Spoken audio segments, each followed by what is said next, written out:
time to run it by the lawyers if need be. Equally, the reader or viewer had time to absorb the material they were being presented with, to ponder its significance, compare it with what they'd previously read or seen. There was less of it, for starters, and it came from a relatively small number of sources they knew and trusted. Well, for good or ill, all that is gone. To be sure, a much broader range of voices and opinions are now able to reach an audience that might formerly have been faced with a suffocating and artificial consensus among elite opinion. Elites are now properly subject to more criticism and disruption, including critiques of the media itself. But it has also opened the floodgates to every crank and conspiracy theorist, every racist and Nazi. There's been no technology like social media in the history of the world, not even close. The telephone allowed anyone to speak to anyone. Radio and television made it possible to broadcast from one location to millions. But with social media, everyone can broadcast to everyone, all 8 billion souls on earth, everywhere, instantaneously, at zero cost, with no intermediation of any kind, not by editors or publishers, and not by lawyers or fact-checkers. People being people, the crooked timber of humanity from which no straight thing was ever made, much of it is bilge. You can go online and find, I promise you, several well-made videos, patiently, and I may say persuasively, explaining that the world is in fact flat. I promise you. It was a great idea, the internet, but it ran into human beings. And on the receiving end, people are attempting to consume these relentless streams of dribble, again, without any intermediation or guidance, but all on their own. Once they might have deferred to recognized authorities. Now they are doing their own research. They don't need to trust in experts of the media. They've got Google. And now, God help us, AI. They are, in other words, unarmed, defenseless. None of us can figure these things out on our own. We're simply not equipped for this as a species. Whatever else might have changed, two things have not: the number of hours in a day and the processing power of the human brain. We can't possibly make sense of the universe, each of us all on our own, starting from scratch. We can't possibly, as individuals, relitigate every known fact every day. We have to be able to trust in common knowledge, at least as an operating hypothesis, just to be able to focus our attention on areas where there are legitimate differences of opinion, where reasonable people differ. That's what the gatekeepers gave us. Time and space, a public square that was not cluttered with flat earthers and neo-Nazis. Gatekeepers are in bad odors these days, but they're essential. Without them, the marketplace of ideas becomes a shrieking cacophony where no one can make themselves heard or hear themselves think. If I may attempt a historical analogy, it was good that the authority of the Catholic Church, previously absolute, was challenged by the Reformation. The spread of knowledge ushered in by the Gutenberg Revolution, driven by the desire that every sinner should have direct and unmediated access to the Word of God as revealed in the Bibles that could now be printed by the thousands.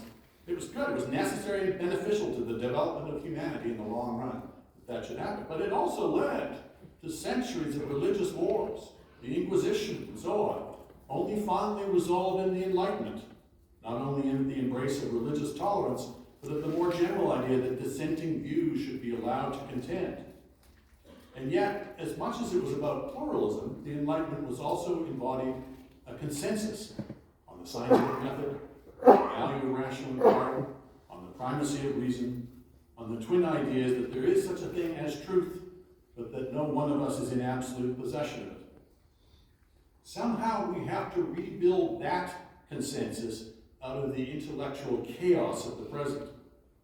More particularly, we will need to rebuild the process of the socialization of knowledge, the pyramid of accepted expertise on which each of us must rely to navigate the world in an intelligent way.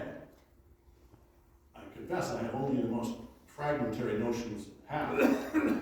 One part, surely though, is to call off the class war. This is incumbent on all parties, but I'd say especially on the right. Conservatism, in North America in particular, simply must break with the politics of know-nothingism. Conservatism has a long and honorable tradition of skepticism about intellectuals. But it was directed not at science, but scientism, that exaggerated sense of what it's possible to know, particularly as it expressed itself in the social realm, that vast overconfidence in the ability of intellectuals to redesign society to their tastes, with which the world became dreadfully familiar in the 20th century. That's very different from today's populists. Intellectuals and experts, for their part, will have to engage with the public more to reestablish their bona fides. It will not be good enough simply to publish in academic journals or even the popular press. The good news is this is happening.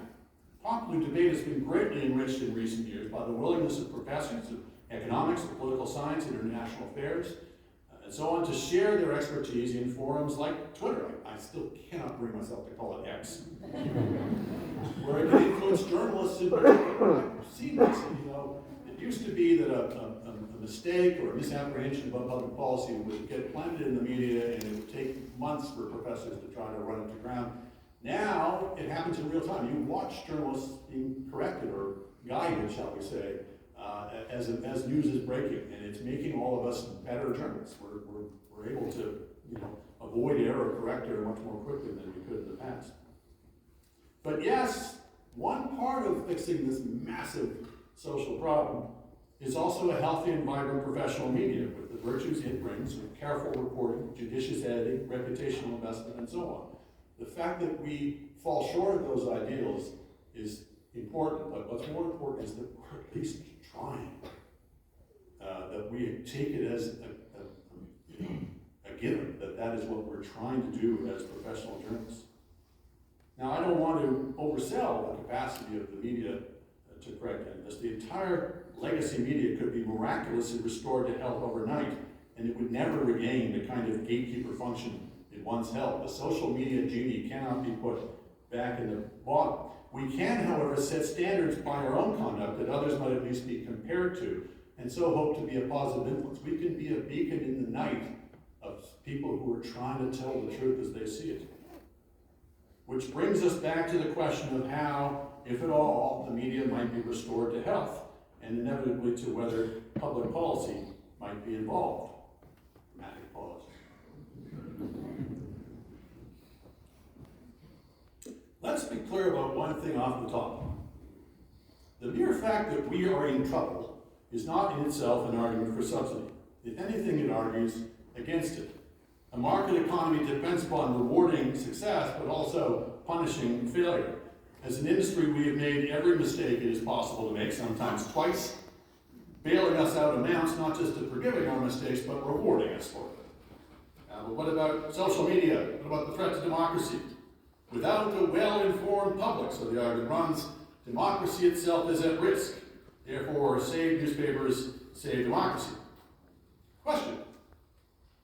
When was this golden age of democracy when the public was well-informed? And well-informed by the media? Answer, there never was such a time. Some people choose to be well-informed, most do not. That has always been the case, and it probably always will be. Certainly, it's not going to change just because the government decides to subsidize a few failing newspapers. Because while you can always force people to pay for news, you can't force them to read it. The majority who do not wish to be well-informed will be just as uninformed and uninterested in our journalism, whether the government pays us to provide them with it or not. And let's be clear about a second thing.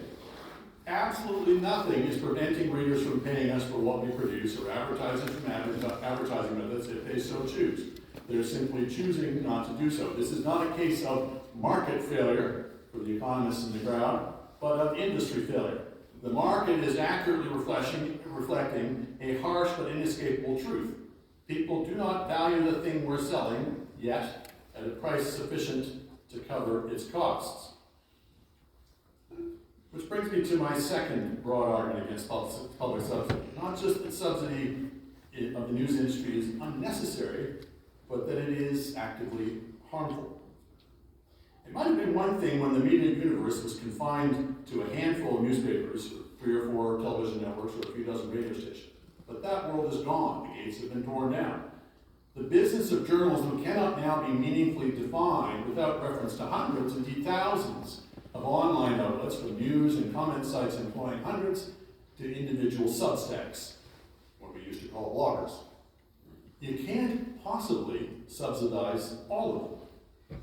But you can't have the government picking and choosing either. The minute you exclude someone in favor of someone else, you involve the government in deciding who should succeed and who should fail, and inevitably which points of view should.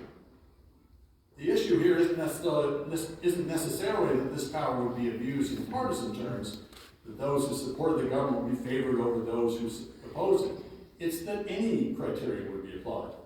So we give subsidies, for example, to qualifying news organizations, defined, you'll notice, to very closely track the legacy media, but we won't give it to the scrappy little online startups that are the future of the industry. We'll give it to polite, respectable journals, but not to the outliers, the rabble-rousers, the rebels. The government can't subsidize everyone. It shouldn't subsidize anyone. But then the real threat is not state selection, but self-selection. I worry less about the impact of subsidy on those who do not receive it, so much as on those who do. How it will change us, how it is changing us, the things we think to cover, the attitudes we bring to our coverage, the reputation that we have with the public at large. I can tell you, the first thing that gets thrown at me by online commenters, for what that's worth, is, I hope you're enjoying your government check. They're quite convinced that we're all bought and paid for. And having been bought and paid for, it's hard for us to argue. Overt political influence is not the danger so much as a general inclination to look with favor on the state and on state sponsorship as the natural order of things. To put the matter in personal terms, how can I or anyone attack the idea of bailing out the auto sector, say, if our own industry has just been the recipient of the same? And of course, over time, it will not even occur to us. We'll forget. I think we have forgotten that anyone ever wrote a word without forcing others to pay for it. You can see this happening already. When the Kent Commission first proposed giving subsidies to newspapers in 1981, the industry rose as one to reject the idea. I think it's the only time in Canadian history that an industry has rejected a bailout. Now they demand it virtually as one. Some isolated cases continue to resist taking the money, but of course they're at a competitive disadvantage versus those who do. As for us ink-stained wretches, we increasingly see our own beneficiary relationship with the state not as confirmation of our failure to offer readers a product worth the money we're asking them, but as evidence of our superior worth. I greatly fear that we will in time come to regard ourselves not as humble hacks trying to earn a few minutes of the reader's time, the only basis of good writing, but as a public service with the sacred duty to bore the pants off them. I am, of course, aware that government support is not unknown in the Canadian media, from subsidies to the magazine industry, to the CBC's parliamentary grant, to the restrictions of foreign ownership. I hardly think this makes the argument for more of it, to make what is now the exception the universal rule. The chief effect of restrictions of foreign ownership has been to make the Canadian media more concentrated and yet more vulnerable because thinly capitalized than it would otherwise have been. The CBC subsidy, now that it's a publisher as well as a broadcaster, has enabled it to poach staff and advertising revenues from private publishers to their increasing dismay.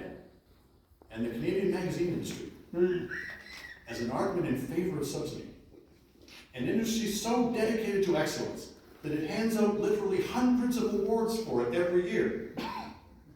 The premise, in short, that subsidy equals quality is a flawed one. You are either writing to be read or you are wasting your time. And nothing focuses the mind more on the reader than the necessity of separating him or her from their money. It's what keeps us from becoming precious and self-involved. Well, it's what keeps us from becoming even more precious and self-involved. Journalism at its best, in my estimation, has generally been disreputable. It has usually been partisan. It has often been wrong. The case for journalism is not that it is responsible, civic-minded, and devoted to the public good. It can be, but it does not depend on being so. The case for journalism is the case for clash, that out of the jumble of petty vendettas, axe-grinding, spin, and self-promotion that make up the news, that daily collision between the interests and obsessions of its readers and the egos and ambitions of its writers, something close to an accurate portrait of the times emerges. I have no idea whether the newspaper industry will survive, but I know in my bones what would kill it forever. If we must go, let us at least go out with a little dignity and not as mewling supplicants for government grants. But then, I don't really think we're going anywhere. And this is my final point. The news of our death is, as they say, greatly exaggerated. Arguments for subsidy that ask us, in the words of an influential report by the Public Policy Forum, The Shattered Mirror, to, quote, imagine a world with no news, or that suggest the industry is about to disappear, are menacing you, in H.L. Mencken's phrase, with hobgoblins. What's really going on is not the collapse of the industry, so much as its transformation, from print to digital, of course, but more importantly, from advertising finance to reader finance. Already we can see evidence of it starting to pay off at the top end. The New York Times, the Washington Post, the Wall Street Journal, I dare say the Globe and Mail, all report soaring subscription numbers even as they tighten their paywalls. Newer titles, too, are springing up. The Free Press, The Information, Axios, Politico, Puck, Punchbowl News. In Canada, there's iPolitics, The Logic, The Line, The National Observer. If we stopped propping up the old media, I'd suggest we see a lot more when they were no longer forced to compete for capital, staff, and readers with their older, larger, and more heavily subsidized brethren. I don't say it will be easy. To persuade people to pay for something they're used to getting for free is always tough. But the very worst way to encourage the industry to make that difficult transition is to bail it out. That just tells everyone they can go back to sleep. When what we need is a maximum of innovation and experimentation, hundreds of different business models, the kind of innovation and experimentation that people only make when they have to. This does not depend, I hope I've impressed upon you, on any starry-eyed optimism about the reading public. The cold hard fact is there's only ever been a minority of people who read anything. And there's only ever been a minority of them who read anything worth reading. But that minority of a minority, the ones who want to be well informed and who value good journalism, has always existed and will always exist. We just have to get them to pay for it. And to get them to pay for it, we'll have to make it worth their money. This is the great migration the industry is on. Not all or even most of the established players will survive this Oregon trek, but the ones who do may find the effort quite worthwhile. Reader pay may not be the only business model. Others fishing for clicks at the bottom of the market may survive on advertising. It's the mid-market papers, I think, are going to have the toughest time with it. But we don't have to completely guess at what the outcome will look like. Much the same sorting has already happened in television. In some ways, as you know, TV has never been worse. All those ghastly reality shows, talent competitions and such. But in some ways, it's never been better. People talk with reason about a TV golden age with complex layered dramas and sharp satirical comedies that you would never have seen in decades past. Well, it's no accident where you see each. The crap is all on free TV, the traditional advertising finance networks. The good stuff is all on pay. A paying audience, it turns out, is a demanding audience, and a discerning one. They want their money's worth. It took a while to get people used to paying for TV. It'll take a while to get people used to paying for news. But the evidence shows that people will pay for quality. The only question is whether we'll provide them with it. But what about social media? What do we do about social media? Would it be a better world if it had never been invented? Probably. I said before that social media, and especially social media plus smartphones, is radically new and transformational technology. A device or app that monopolizes people's attention for hours out of every day that they cannot look away from even as they are driving or walking down the street or dining with friends is unlike anything we have ever seen before. No previous medium of communication is remotely comparable either in how information is produced or consumed. And unlike previous media, with social media, there are no gatekeepers. That's not entirely because of the technology. It's a choice. A handful of dominant players in the field have, for the most part, forsworn any responsibility for what appears on their platforms, confusing freedom of speech with editorial judgment. They used to say, we're more like the phone company. You're not going to intervene in people's phone calls. Well, I think we've seen the results of that kind of fallacious thinking. But then no one trusts them to act as editors either. The quasi-monopolies they enjoy make them seem like quasi-governments, which would raise freedom of speech fears at the best of times. But the faces of big tech, Mark Zuckerberg, Elon Musk, and the others, have become so erratic, so maddened by money and power that they command zero public confidence. Well, the answer to this, I'm sure you will agree, cannot be government regulation of content other than the very basic minimal intrusions that we have historically sanctioned. That really would threaten free speech. Even if we would arguably be better off without social media, the fact is they exist and millions of people rely on them as their primary means of communication. What we need, rather, is for social media's owners to take up the mantle of the gatekeepers. Or rather, what we need is the choice of gatekeepers, a broader and better one than we have now. What we need is competition. There is, of course, nothing stopping someone from starting up a social media site, but we see what happens. After Elon Musk took over Twitter and made it even worse, a thing no one thought possible, a number of putative rivals popped up, Mastodon, Blue Sky, Threads, but on the whole, they've struggled to find an audience. Why? Same reason Facebook and Twitter became so dominant in the first place. First mover advantage, lock-in, network effect, call it what you will. In plain English, people read those sites because that's where other people are posting, and people post in those sites because that's where other people are reading. Leave Twitter, as people regularly threaten to do, and you leave all that. So most people, however much they hate Twitter, don't leave it. Well, how do we fix this? Remove the lock-in. Force social media platforms to open themselves up to each other, that is, to make themselves interoperable. So if you put a post on one platform, it would appear on any other you designate. In effect, you could leave Twitter or any other platform and not leave your followers behind. The Canadian technology writer Cory Doctorow calls this adversarial interoperability. Possibly we could boil it down to a few less syllables. But the fact is, all of a sudden, competition would become a reality. If a platform was doing a poor job, either because it was too restrictive of speech for your liking or not restrictive enough, you could switch to another without skipping a beat. Competition and community standards might therefore reconstruct a functioning public square. Some of the smaller platforms are already experimenting with this idea. They call it the Fediverse. But to get the bigger players to join will require, government regulation. But it's regulation in the service of making a market. Indeed, it's the only way I can see to do so.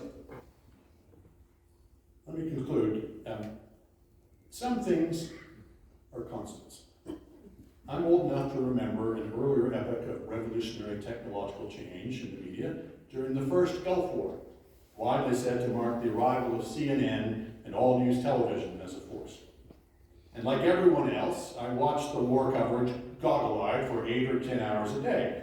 And at the end of each day, I remember, this is a little fact, I remember thinking, I can hardly wait to read the paper tomorrow so I can find out what happened.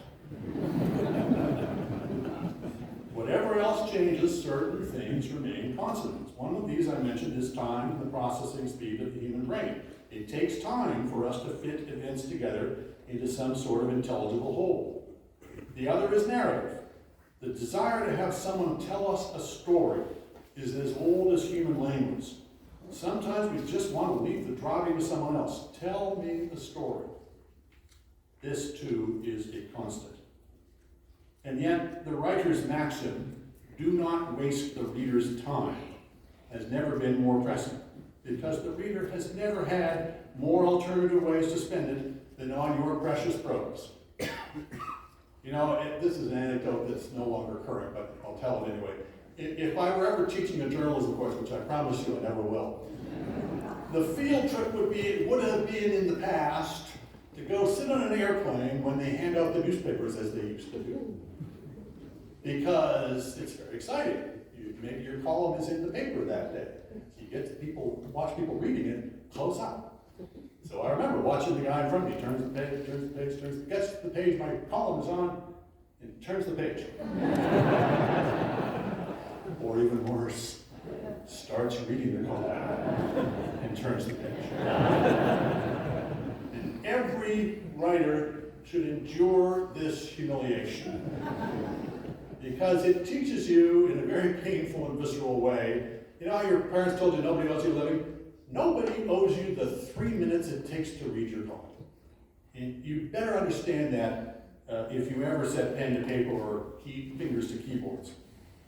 As my old boss, Bill Forsell, used to say, we're not in the business of selling you newspapers. We're in the business of buying your time. And if we're going to persuade them to spend time with us, we better make it worth their while. I've come to the view that much of what we value in a writer is what we value in a friend. Who do we like to hang out with? People who treat us with respect, people who interest us, people we can have serious conversations with without being too serious, people who make us laugh without always being flippant. But we're really not likely to spend time with people who shout at us, or lecture us, or are always angry. We certainly don't want to spend time with someone who talks to us as if they were doing us a favor, which I fear is the result of much so-called public interest journalism. We need, rather, to make it a pleasure to read us. I say again, a pleasure, not a duty. But there's another sense in which reading is or ought to be a pleasure, and I mean in a physical sense. I think we've underestimated its importance in all this. Reading is a physical experience as much as an intellectual one. When we sit down to read, what do? We look for a comfortable chair. We get a good reading light. We pour a cup of coffee. It's a physical experience.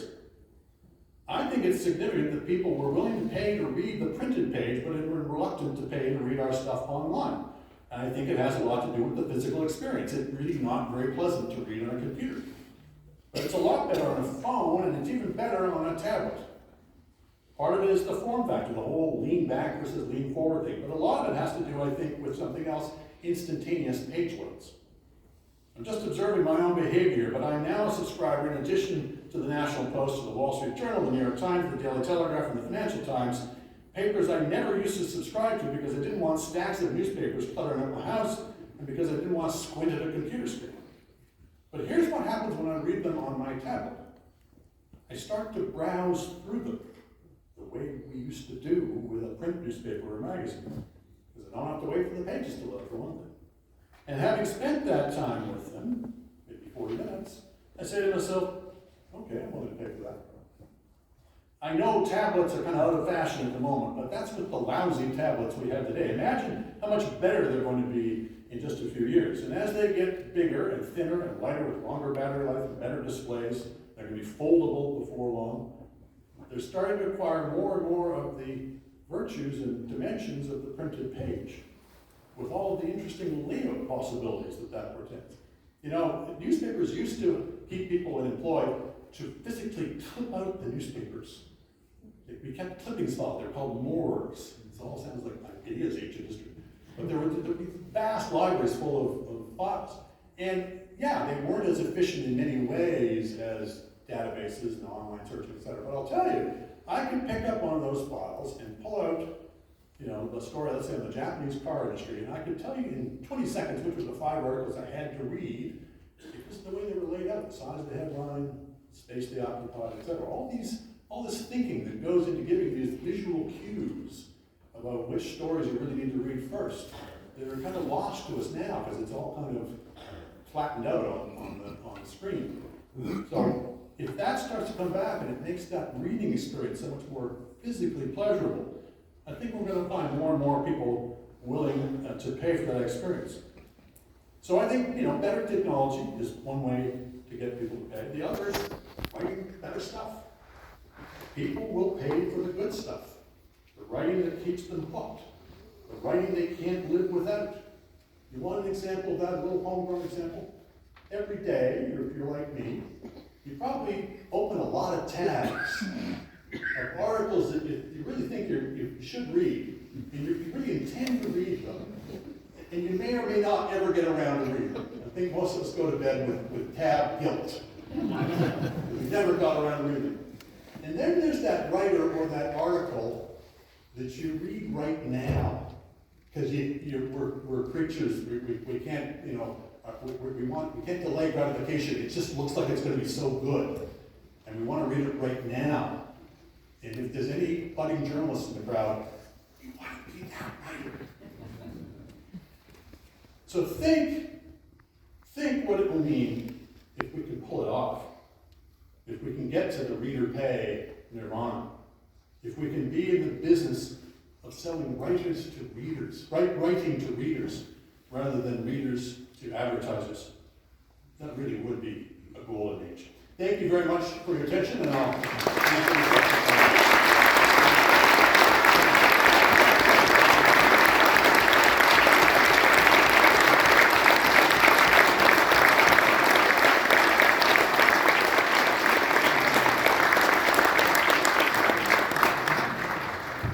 Thank you, Andrew, for a thought-provoking talk.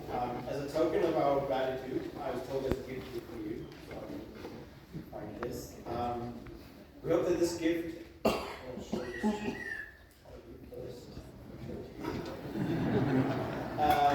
We hope this gift will provide you with good memories from your trip to the Queen City. It's a piece of fused glass artwork from Regina's own Janice.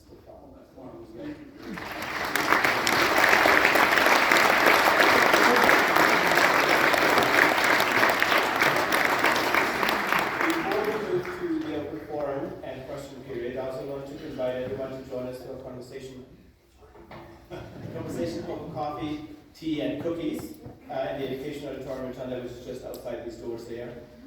Andrew has generously agreed to sign copies of his book, The Crisis of Canadian Democracy, which our bookstore has stocked for this evening, so you can get that out there as well. But first, we now turn to all of you and invite your questions and comments. I'll moderate. There are 2 microphones in these aisles there, so if you want to ask a question or have a comment, please come to the front so that everybody can hear you. We hope to get as many people as possible, so please also try to keep your questions brief. Also, keep the answers brief as much as that's possible.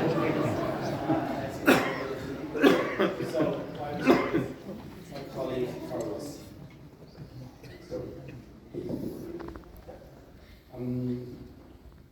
I'll try to be brief, but I want to connect to Chantal Hebert's Minifie lecture back in 20. She said something that time, which is Forever in Chantal's shadow. But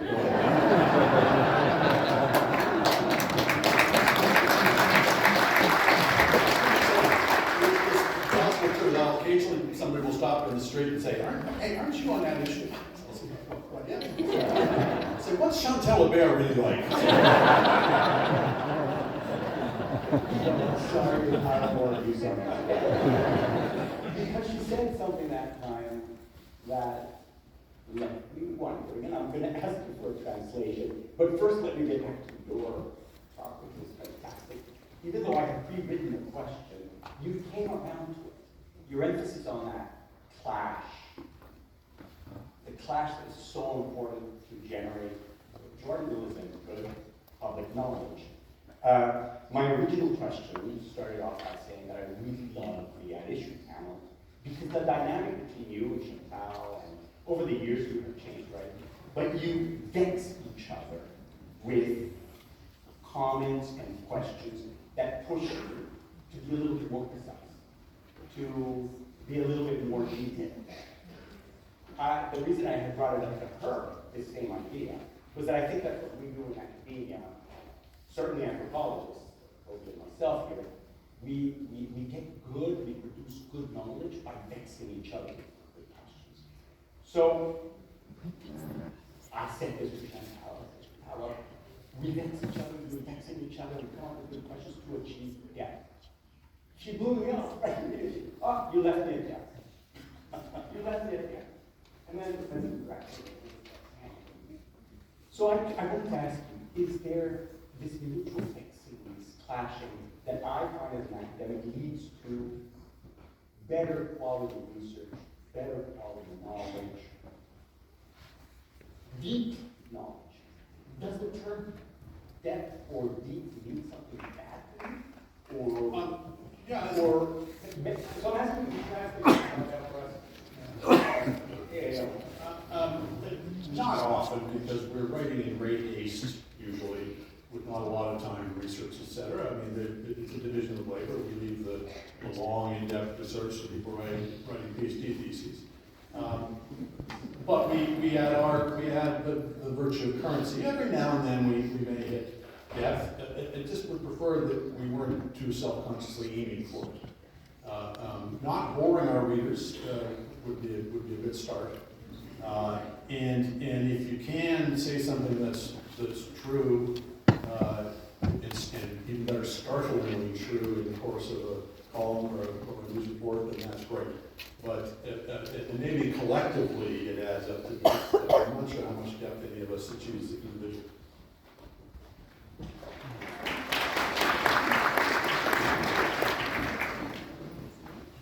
First of all, Mr. Coyne, I can't tell you how much of an honor it is to get asked you a question. The honor's all mine. I feel like you wrote my mind. Saying that it is Thursday night, and I'm sure we know what's going on the CBC.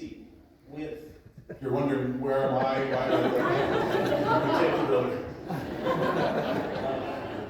the title of your talk was "We'll Miss the Legacy Media When It's Gone, but was not going anywhere." I like your comments, and I'm sure you've talked about this on that issue before. The idea that the Conservative Party's last election campaign was, the leader in particular, spent time avoiding legacy media. And once he lost the campaign right away, remember about interview, and Gus Capello's got an on CTV. Was the Conservative campaign an attempt to see the legacy media go away before its time? No, in fact, I think the Conservatives, more than anybody, would like us to stick around so they can use us as foil.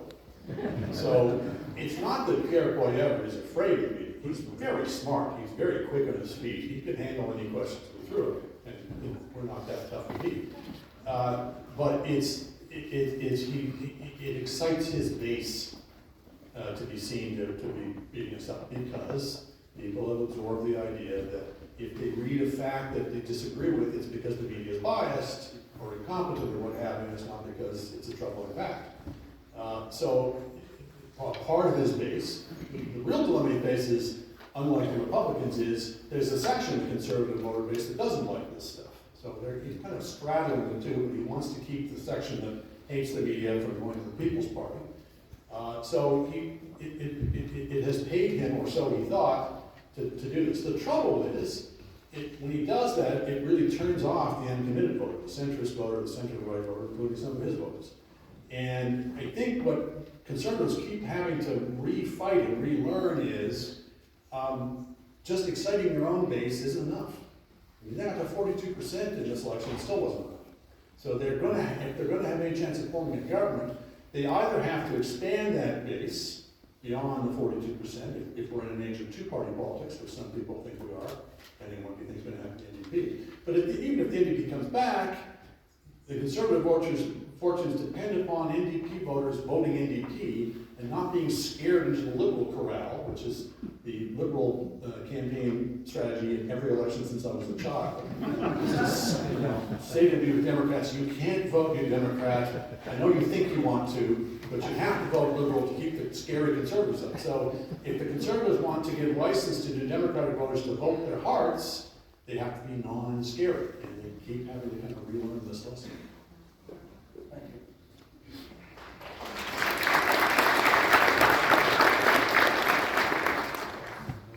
So there's this book written in the mid-80s by Neil Portman called Amusing Ourselves to Death. And it's kind of about how television will bring about the downfall of people, which I kind of agree with as you see our trends. But before that, they talk about this religious sect that was against the written word. And they had these beliefs, and someone's like, you should publish that. And they said, well, we believe this, but we don't know that we're right. And his point was, like, a lot of times the written word has been used to manipulate and shape people's minds, guiding them to come up with certain chains of logic that aren't necessarily their own. And, to fixate people's attention is distracting us from the real world. And, I find that you talk about these alienated individuals and crazies, like you're the gatekeeper of who's crazy. Because one could say locking the doors of the library at night and letting people freeze to death because we're worried about money and insurance is crazy. But we normalize that behavior. So is there something fundamentally wrong? Because I think journalism a lot of time has been a lot of propaganda. Even recently you hear communist China, and with something negative, even though the Iron Bowl was gone long ago. And you know, we seem to think that protecting our farmers is good, but other people's farmers can go suck it, right? Who cares about that? So you know, sometimes we're not, I feel like journalism isn't delving into the problems. Like, we know the side effects of greed. We've looked at that through human history. I mean, people thought Jesus was crazy, right? But not the people who were hoarding wealth and oppressing everybody else. So, you know, our idea of what's crazy or not is kind of skewed, and many people often do not like being, you know, told we should be responsible, right? They follow that lead of greed, and we're not delving into the roots of our problem. We're just saying it's natural to allow billionaires to proliferate and people to freeze to death in a city that has many buildings heated overnight. Yeah. So there's a couple of very good points in there. One is the printed word, you're absolutely right, is great potential for harm as well as good. You know, Plato claims that Socrates was against books because now people wouldn't have to carry things around their head, they wouldn't have to remember things. And you know, there's a passage in The Hunchback of Notre Dame where Victor Hugo has one of his characters musing on how the book was going to mean the end of religious belief, etc. It didn't turn out that way. And a similar point would be when you say who decides who's crazy, and the answer to that is it shouldn't just be me or anybody, one other person. What we need is our choice of gatekeepers. So if one gatekeeper is defining that term foolishly or self-interestedly, then you can move on and choose another gatekeeper. But if the premise is we should just let her rip and let the public square just be completely occupied by, it's a bit like the tragedy of the commons, that the first people who are going to rush into it are going to be the Nazis and the flat earthers. And they will occupy all the space in the public square. Space here being defined by attention. So there has to be, give people their choice gatekeepers, but the gatekeepers are serving a function, are serving the readers by limiting to some extent what they're exposed to, because otherwise we're weeding through all the stuff that we know we're not interested in to try to get to the stuff that might help us in our debates of the day. So, who am I to define who's crazy? Sure, but some people really are crazy.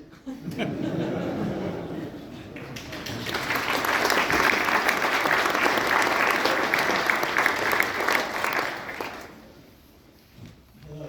I am not a journalist, so I find myself in some ways strange at the moment. You mentioned that there was a need to essentially reinvent the Enlightenment, sort of rebuild a basic epistemological framework that we could all agree on, more or less. Academics have spoken to the fact that they're under a pressure to publish or perish, so to speak. And ones who instead choose to engage with the public sphere are incentivized to become more outrageous, to buy into the fake news so that they get more attention and more money. Elon Musk comes to mind. He was an expert at some point, and now he's in the Trump administration. Jordan Peterson had a PhD and now spends his time shouting at Muppets on Twitter. So my question for you is maybe, what are the institutional changes or policies that can be made, either by the media, by academia, or by government even, to incentivize experts and professors to engage with the public more, but without sort of having to personally sacrifice their work? Well, I'm not sure I can give you a good answer on the academic side, but let me give you an attempt at one on the media side.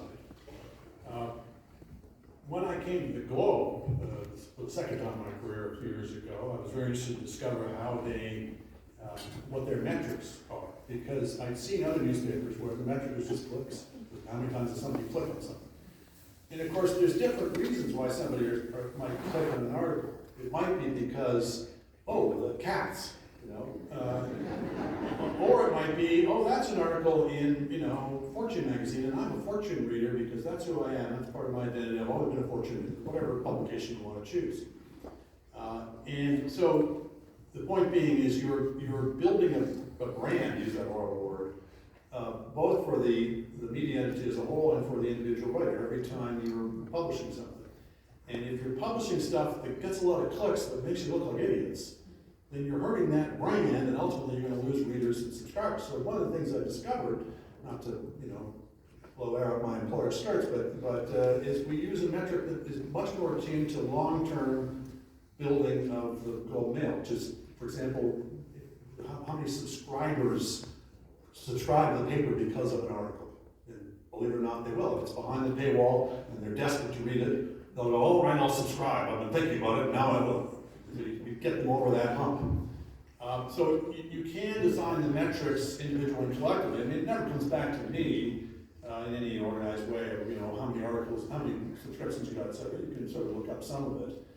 Ultimately, as a writer, you should be mature enough and grow enough as a person that you get over the excitement of attention. It pales pretty quickly.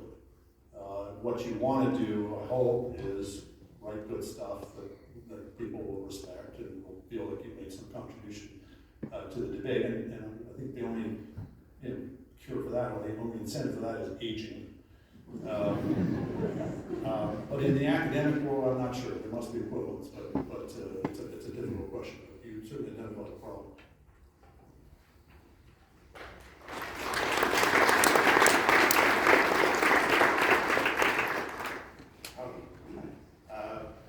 Getting back to the practicality and the future of media, if in your view that is largely going to be subscription-based outlets, what do you see as a role for public broadcasting in the CBC, and is that the best model for a place like Saskatchewan, where over half the population is in a local news desert, where they don't have the population that would support a local one?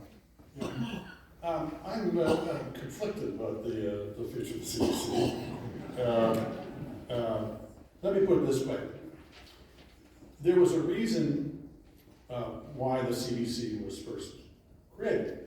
Good public policy reasons. The same as there was a reason for the system of broadcast regulation, which is we had two stations, two networks, three or four if you could bring in the states. There was a real shortage of stations when television first started up. Indeed, if you go back on when radio started, particularly television, there was what was called spectrum scarcity. There was only room for so many stations, point one. Point two, and this is sound very familiar to you from the previous discussion, there was no way to charge people directly for the television signal they received in the early days of television. And so there was one of two solutions to that. One was advertising finance and one was public funding.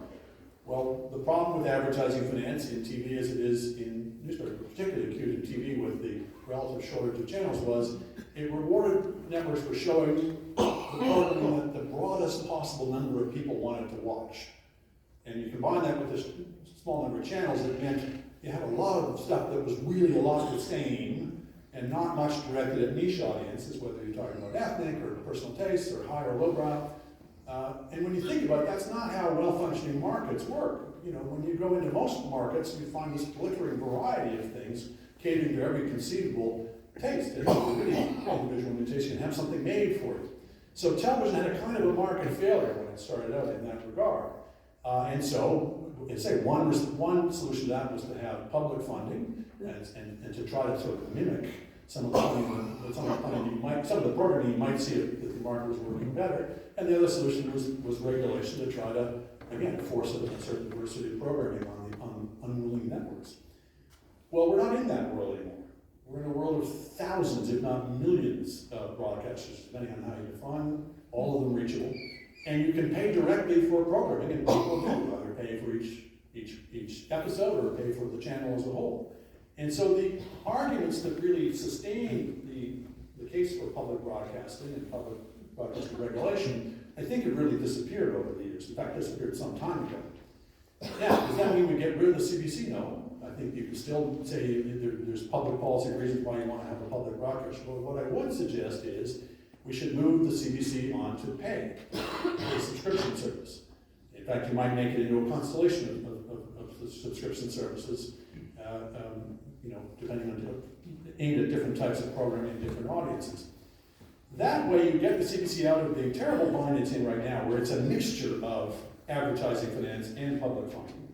And so it's got one eye on the advertisers and making sure it's producing programming that helps and pleases them. It's got one eye on the political masters, because ultimately at some point they're going to have to answer for that. And the remaining eye they don't have is on the audience. So if you put it on a paid basis, I think it'd be better for the taxpayers, it'd be better for the viewers, because the broadcasting would be aimed at them, and I think it'd be better for the people who work at the CBC, because they would be able to focus their efforts and attentions on doing what they do best. So that's what I do with the CBC. But the final point I'll make is, the very worst reason to change the funding model of the CBC is the reason proposed by Pierre Coyne, which is they're mean to us. So let's get revenge on them by defunding. You don't make public policy on the basis of you don't reform healthcare so we can get back at those doctors. You do it so you can make healthcare work better for people. So the reforms I'm suggesting, I think, would make things better, would resolve this dilemma the CBC finds in, but I assure you it's not of any malice towards the CBC.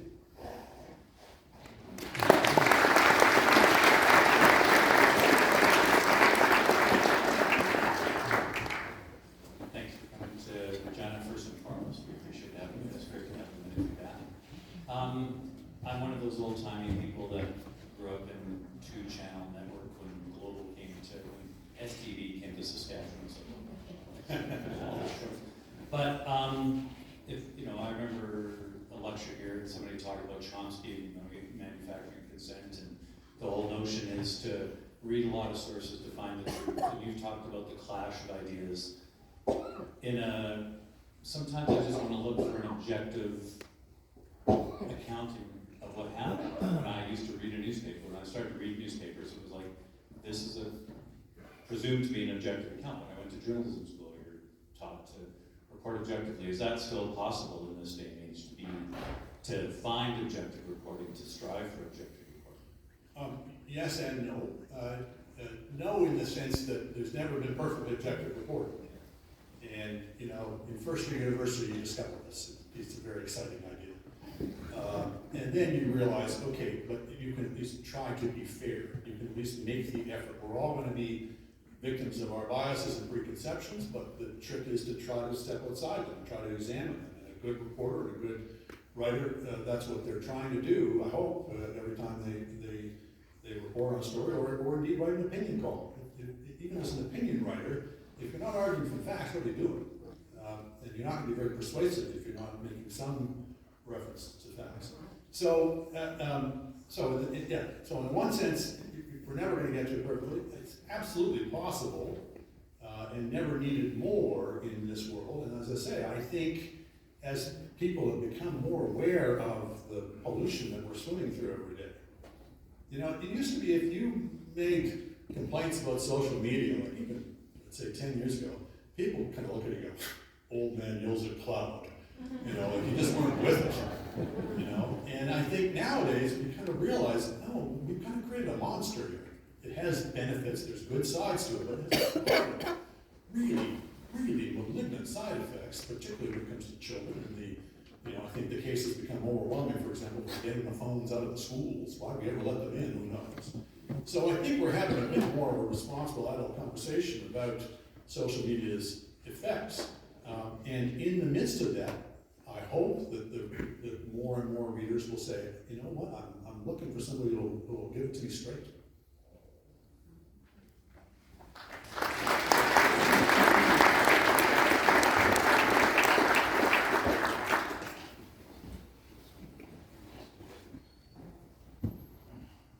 Isn't one of the arguments against government subsidies simply, as I.F. Stone put it, all governments lie?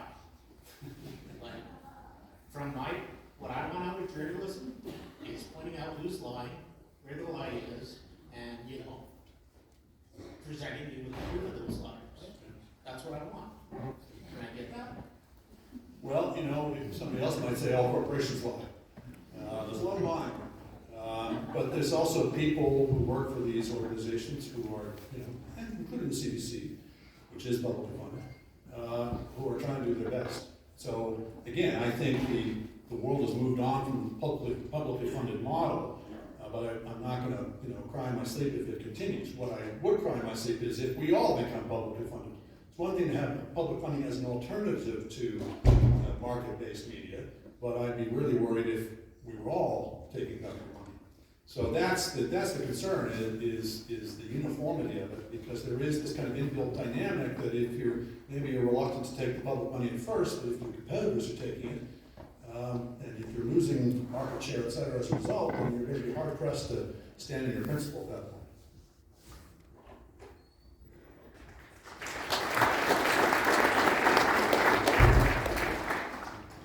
It looks like we have one more question, so let's go to you, and then we're out there for coffee.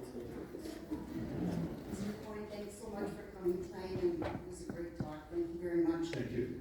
I'm just wondering, do you know what the demographic is of this paying or growing paying readership? I don't. Somebody more versed in these things could certainly provide that too. But I suspect where you're going with that is it's going to be a more well-heeled audience. This comes up in a number of contexts where it's suggested that we should charge a price for something. The objection that's often made is, but some people can't afford that. That's an argument for giving people more money, for redistributing income. But it shouldn't be an argument, in my view, for suppressing prices. Prices, are the instrument that supply us with information on what stuff costs and what's scarce and what's plentiful. We need to let prices do their job, and in my submission, in the media in particular, the virtues and the values of moving to a reader pay model, I think, are so overwhelming, particularly when we don't have many alternatives, that I think I would really want to see us go there. But if we want to make sure that people can afford the media, no objection to providing, I think one of these things is a subscription tax credit.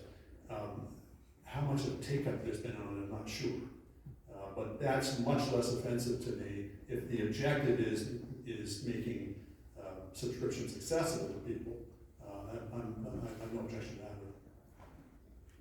Yeah, I'm just wondering, age demographic wise, it's probably boomers, Gen X, maybe a few of the older millennials, but do we need to be looking in terms of models, long-term models, at what's gonna appeal to Gen Z/Alpha? Yeah, I mean, newspapers, a newspaper is a coalition. Every newspaper publishes every day articles that are uninteresting to 90% of the readership, but intensely interesting to 10% of the readership.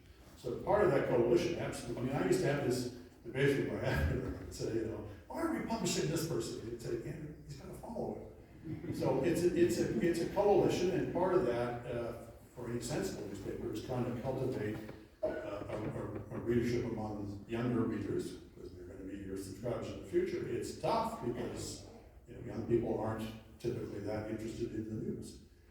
But that's a larger social question. I do think a lot of the questions that we're now immersed in come back to this socialization of knowledge project, which, as I say, I think has to do with all kinds of sociological things about, why are we so isolated and alone and not, we don't have strong enough feelings of community and bonds with each other. These are large questions, but one really awful effect of it is that people are trying to figure out all of reality all by themselves. And so that's sort of part and parcel of how do we get more young people to read, how do we get more people to read. Let's try and do more of that in the schools. These are just much larger problems than just little old newspapers.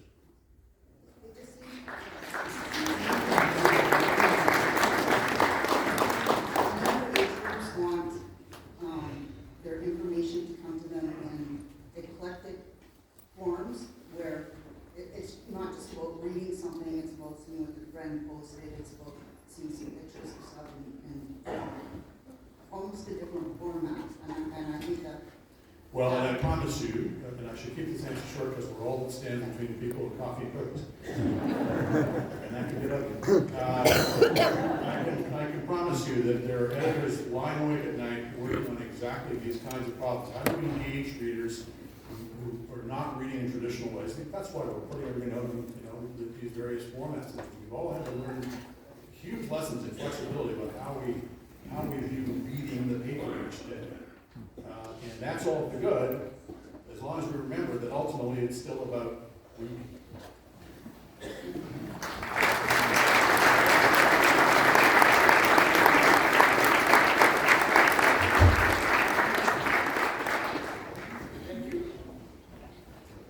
Thank you, Andrew, for a timely and very stimulating chat and conversation. Thank you also to all of you for your questions and for coming out tonight. I hope to see some of you, many of you out there in the rotunda for those famous cookies and tea and coffee. If you're not joining us right now, we wish you all a safe travel home. Let me ask you to join me again to thank